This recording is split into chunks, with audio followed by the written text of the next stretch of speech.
Rum and cigar aficionados rejoice.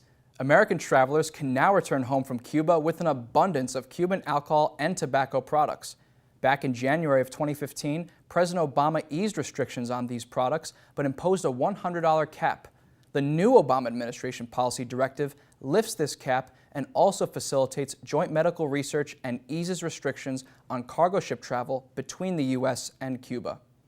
In December 2014, the Obama administration declared a détente with the communist nation, greatly increasing economic and diplomatic ties. Fidel Castro, the fiery Cuban revolutionary who defied the United States, died on Friday.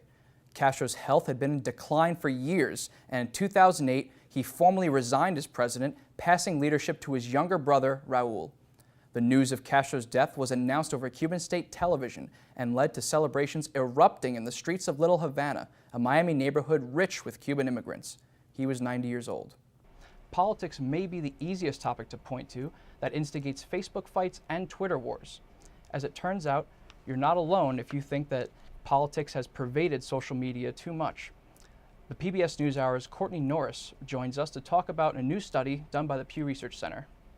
So it's interesting, frustrations on social media when it comes to political content is a bipartisan phenomenon. Now, you mentioned some of those statistics, and there's another statistic that you referenced in your writing that I believe 27% of people actually blocked an account on social media because they had ideological viewpoints that they didn't agree with. So social media, of course, it acts as a tool to connect people of different backgrounds and viewpoints. Do you think it's being counterproductive in the realm of politics? Yeah, I think social media, tries not to be the end-all be-all for speech online, but it's just going to be more divisive on any avenue, really.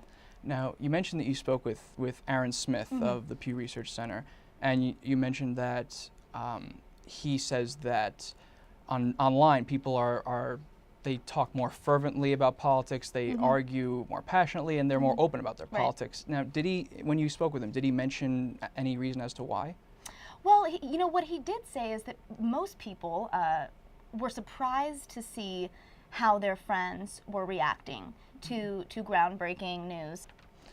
Now, of course, this election has been extremely contentious.